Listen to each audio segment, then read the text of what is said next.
Iran Israel युद्धाचा अहिल्यानगरमधल्या MIDCला फटका बसलेला आहे। गेल्या 3 दिवसांपासून इंडस्ट्रियल गॅसचा तुटवडा निर्माण झाल्याने सुमारे 300 उद्योगांवर थेट परिणाम झालाय।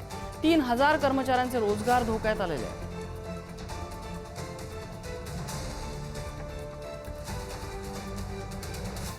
इराण, इस्रायल आणि अमेरिका या युद्धाचा परिणाम जे आहे तर ते आता भारतावर देखील पाहायला मिळतात। भारतामध्ये आपल्या महाराष्ट्रात आणि आपल्या अहिल्यानगर जिल्ह्यामध्ये अक्षरशः जे गॅस आहे त्याचा तुटवडा जाणवत आहे। अहिल्यानगरच्या MIDC मध्ये जे मोटर वाइंडिंग होते, जे मोटर्स पेंटिंग होतात, पावडर कोटिंग होतात, ते मोटरचं जो काम आहे तो ठप्प पडलेला आहे। आपण जर या ठिकाणी बघितलं तर असे शेकडो आणि हजारो जे मोटरचे काम आहे ते गॅस अभावी ठप्प पडलेले आहेत। या ठिकाणी MIDCच्या एका कंपनीमध्ये दिवसातून किमान 600 जे मोटर आहे या ठिकाणाहून तयार होऊन बाहेर निघतात आणि त्या मोटर वाइंडिंग साठी जो लागणारा पावडर कोटिंग साठी वाइंडिंग साठी जो गॅस लागतो तो गॅसचा स्टॉक आहे या MIDC मध्ये संपलेला आहे।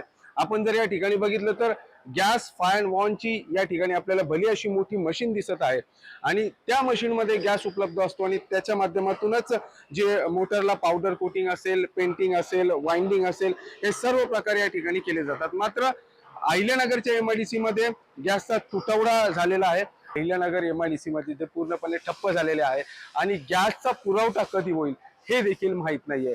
त्यामुळं याचा फटका कुठेतरी आता अहिल्यानगरच्या उद्योगधंद्यावर पडलाय आणि साधारण 3 ते 4 हजार कर्मचाऱ्यांना देखील याचा फटका बसल्याचं आता आपल्याला आकडे समोर आलेले आहेत।